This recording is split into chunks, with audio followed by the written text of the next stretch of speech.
Hello everybody, this is SK Lego Man 123 here, and today I am reviewing the Lego Ninjago set, Tournament Temple City. Let's get to building. And we're done building. Well, I gotta say, this set was not easy to build. Let's get into it. Starting off, let's talk about Source Tournament Lloyd. This is an incredible gi design. As you can see, Lloyd is sleeveless, just like with his Tournament of Elements variant, but has his new bright green color and a sash with the letters MOE on it, which I guess stands for Master of Energy.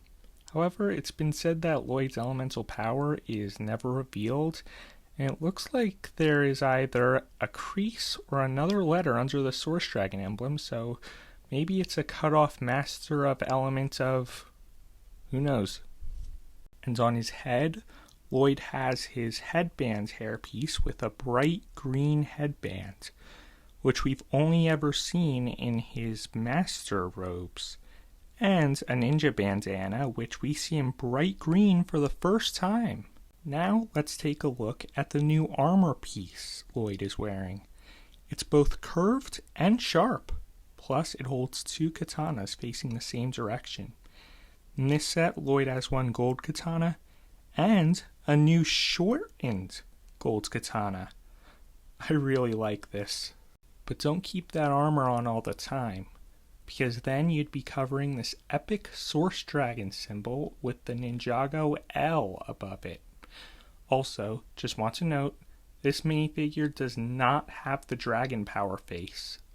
Next up, we have everyone's favorite earth-punching black and orange suited ninja, Cole.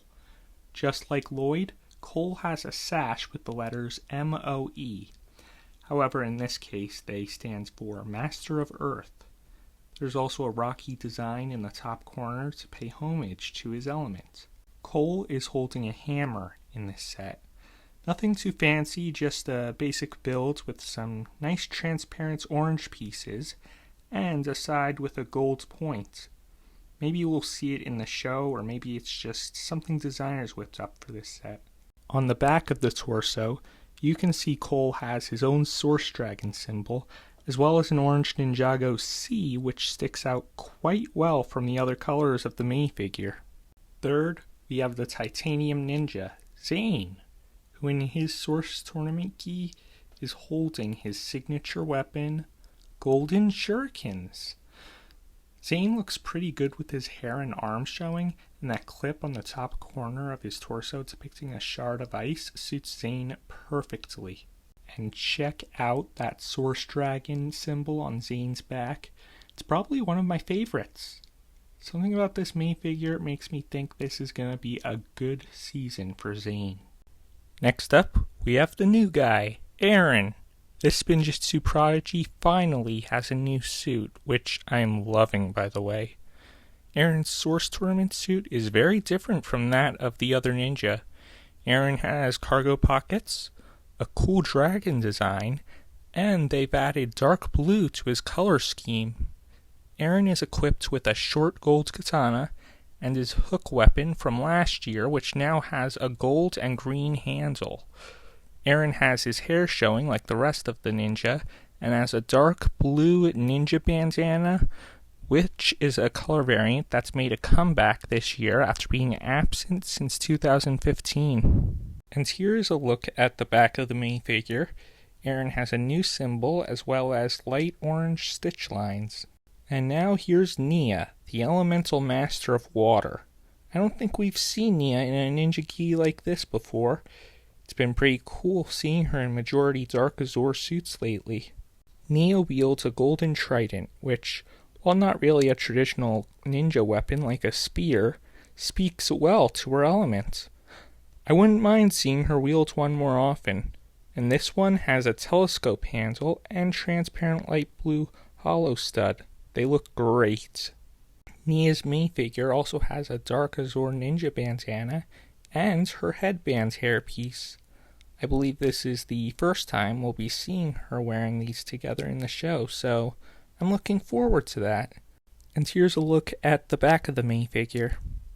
Also included in this set is the new Wildfire minifigure.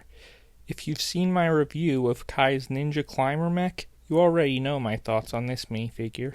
Although I must say, considering we only got one Wildfire in one set last year, it's nice to see her in more sets this time around.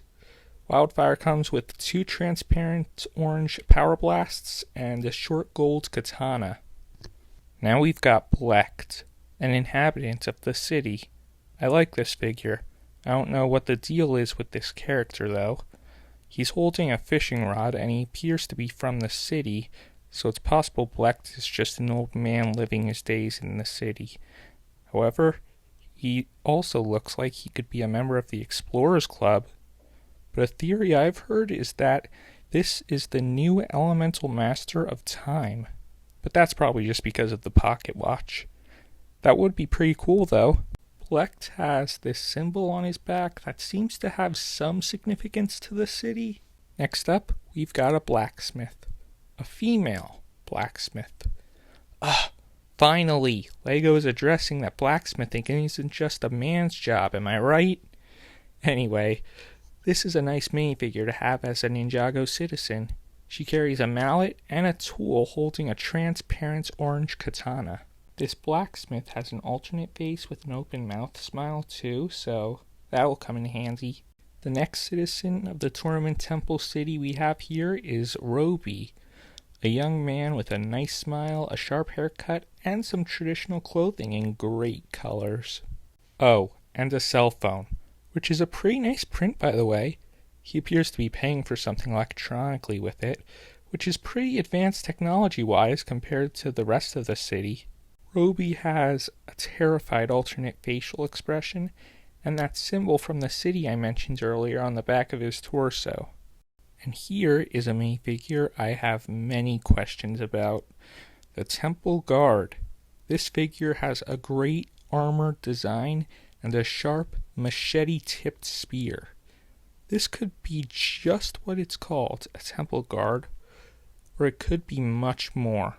I've heard that some people suspect it of being Wu, probably because of the hat. However, the dark orange breathing mask makes me think it could be a robot guard. But if it really is just a guard, you'd think there would be more than one, right? But anyway, I like the gold armored look of this figure as well as the shuriken pattern on the bottom middle of the torso. And here is a better look at the Temple Guard's face, which again looks robotic, but then again, it could just be a mask. And I love how the designers reused the dragon form armor, as it's very sharp and cool, and I would hate to see it used for only one wave. And here's the back of the Temple Guard. Once again, we see the symbol from the city, as well as what appear to be screws on the armor plates and the back of the head. It also looks like there's a hatch on the back of the head. This has me thinking of the Wu theory. I mean, is it possible this figure is a suit of armor used as a vessel for Wu's spirit and it's shining through here? I guess we'll have to wait and see. Next, let's take a look at another exclusive minifigure to this set. We have the Elemental Master of Light, who was last seen in minifigure form in a 2015 Ultra Agent set, Mr. Pale. I like many Ninjago fans and ecstatic to see him return, and for the first time as an actual Ninjago figure. Mr. Pale's new minifigure, like his last one, wears a fedora and carries a gun. Not a weapon you usually see in the hands of a Ninjago minifigure, but if it's relevant to what we will be seeing from Mr. Pale in the series, I understand. Taking a closer look, Mr. Pale has golden sunglasses and a belt buckle portraying a minifigure head. Mr. Pale also has a green $ shirt, which is likely a reference to the fact that in the Ultra Agents theme he was a crook. And on Mr. Pale's back, there's some sort of gold swirl design. Moving on to the villains of this set, we have the evil, power-hungry tiger himself, Lord Roz. As we all know, this new Roz minifigure has red markings, much like in the show when the Blood Moon came out. This new variant of Roz seems to have ditched the dark blue wolf armor, but still has the diamond armor. Roz seems to be shirtless and displaying his chest markings, which kind of makes him look like a Viking. Lord Roz has a rope belt, which kind of suits him, in my opinion. We also get some arm printing on Lord Roz, which we haven't seen since his Imperium variant. This time, his arm markings are red, of course, and he has diamond bracelets. Roz is also carrying a new version of the Mallet of Shattering. Oh, here's a cool piece. The pearl dark gray crystal armor we saw the Crystal King wear. Again, nice to have an armor piece from that wave reused, and it suits this minifigure perfectly. Taking a look at the back of the minifigure, we see here that Lord Roz has the Wolf Clan symbol on a chain's armor plate. This is definitely my favorite Lord Roz minifigure. And finally, we have, what's her name? Jenna? Jill? No, Jordana. Yeah, that's her name. It's nice to have a new variant of her. This red and pearl dark gray armor goes well with her sword, don't you think? And she's got a purple belt and a red Wolf Clan symbol on the upper middle area of her torso. There's a bigger Wolf Clan symbol on her back too. And we also see Jordana with the same armor that appears on Cinder when he performs Shatter Spin. However, it's backwards on her. This probably means she doesn't necessarily perform Shatter Spin, but just happens to use the armor. Now we have the vehicle of this set, a mini airship. Mr. Pale flies this thing, and I must say, it's a pretty sweet ride. This airship has 2 lanterns and a well-assembled basket. My one complaint, though, is that the basket doesn't have any studs to stand a minifigure on, but the blimp part is pretty cool.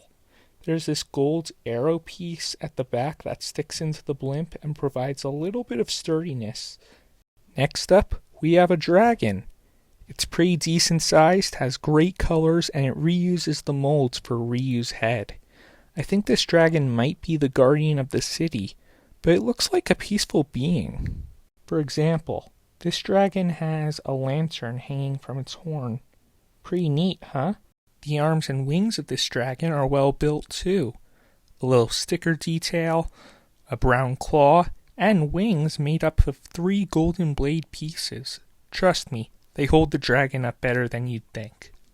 On this dragon's back is a simple black saddle, as well as a lot of orange flowers and leaves. In fact, there are all sorts of autumn leaf designs on this dragon, which leads me to believe it may be a nature dragon. This dragon is pretty well designed, except for the end of the tail here. This gold sword piece is kind of loose. I'm definitely going to add a hollow gold stud to see if that helps. Finally, let's break down the main attraction, the Tournament Temple City. This thing is massive and has many cool features. Let's get into it. Now, there's a little dock here which leads me to think this city is on an island. This dock is a smooth design and it's a great place to have your minifigure fish. Right next to the dock is this old-styled crane capable of rotating and lifting cargo smoothly. It's a nice touch, if I may say so myself. And at the entrance to the city is this beautiful arc with smooth, dark blue pieces at the top and a neat reuse of the golden dragon hooks from the last wave on the sides. Plus, this awesome new mini golden dragon at the top. My one complaint about the arch is that it's very shaky. See? And here we have the bridge, which is very well designed and at a great angle for minifigures to get into the city. It's hard to align right when attaching it, but once you do, it is solid. And down here is a rock structure with some symbols on it. If you push a button behind it, it shall pop off, revealing a machete. That's an interesting feature, don't you think? And here we have a boulder, which can be knocked down the bridge to chase minifigures Indiana Jones style, next to a little house. The house has nothing inside. However, if you look at the other side, there's this cute little balcony that looks over the cliff, And now we're up to the grounds of the temple, which are decorated quite beautifully with trees, bamboo, rocks, and orange leaves. There's also plenty of space for minifigures. In front of the temple, there's a lantern which you can push down to cause the stalactites in the cave below to drop. I hate this feature. Sure, it's a cool concept, but the stalactites are held on by one stud, causing them to fall off all the time. Plus, it's a nuisance to get them clipped back on. And here is the blacksmith shop. It's very well decorated, and unlike blacksmith shops we've seen in the past. There's a water wheel on the side, which is very fragile but moves quite smoothly. See? And while it looks good on the shop, it provides a bit of an inconvenience. You see, the blacksmith shop can detach from the city. I like when this kind of thing is done in sets, as it allows you to use buildings standing alone. However, the water wheel prevents you from placing the blacksmith shop on a flat surface. Here's the spot where the blacksmith shop goes. As you can see, there are wooden arc supports. They look nice, but I can't stand them. The arcs keep popping off whenever I move the set. It's happened multiple times to me already. I will definitely make some sort of modification to this. Anyway, here's a look inside the blacksmith shop. There's a geared mechanism that allows a hammer to bang on an anvil when the water wheel is turned. There's also a weapon sharpener and an armor stand, which is holding one of the most talked about pieces in this set, a brown variant of the climber armor. If you take the roof off the blacksmith shop, there's a second floor with a bed, a Kai statuette, and a candle. Plus, this stickered tile that portrays a JZX card from back in the day. I love it when they hide these in sets. On top of the roof of the blacksmith shop is this chimney, which is pretty well designed if I might add. Meanwhile, the opposite side of the roof has a gutter depicting water flowing through it. Now, let's take a look at the caverns of the city, which can be conveniently accessed through this secret entrance here. This side of the caverns has a little gold statuette and a fireplace that's being used to cook something. While on the other side, there's a light gray statue of a woman with a bit of a toga detail on the torso. Plus, there are bones on the floor. This makes me wonder if the dragon in this set is more of a rancor than a guardian. But who knows? Oh. Also in the cave is something very strange. What appears to be a set of blueprints for Cole's Titan dragon mech. It seems to be displayed significantly with 2 candles below it. I wonder if this is relevant to the story or if this is just an Easter egg. And now for the temple of the tournament Temple City. This thing is beautiful. On the first floor is a pedestal covered in blue and orange flames, which is holding some sort of trophy. The trophy has a red crystal and the symbol we've been seeing on the citizens. I wonder, could this be the prize for the Source tournament? Only time will tell, I guess. But the trophy isn't the only thing in the room. We also have this nice sand green teapot and a little shrub. Moving on to the second floor, we have a gym-bedroom combination. The 2 beds are nothing fancy, but I love the way the Technic pieces were used to hang the punching bag.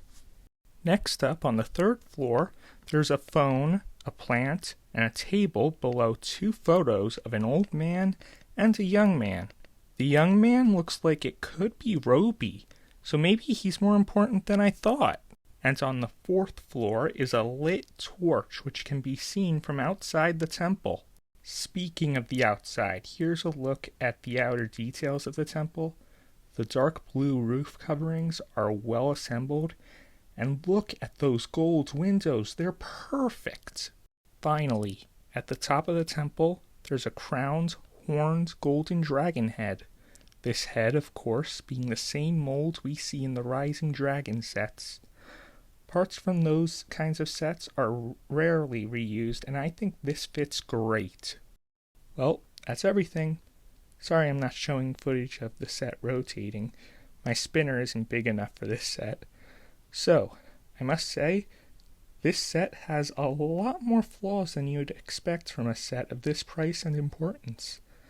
But I suppose with so much going on, there's so much that can go wrong. Either way, you got a lot of minifigures, a great dragon build, and a sweet location. That's all for this review. I'm SK Lego Man 123. If you want to see more reviews like this or check out my stop motions, just check out my channel and subscribe. Thanks for watching, and until next time, see ya!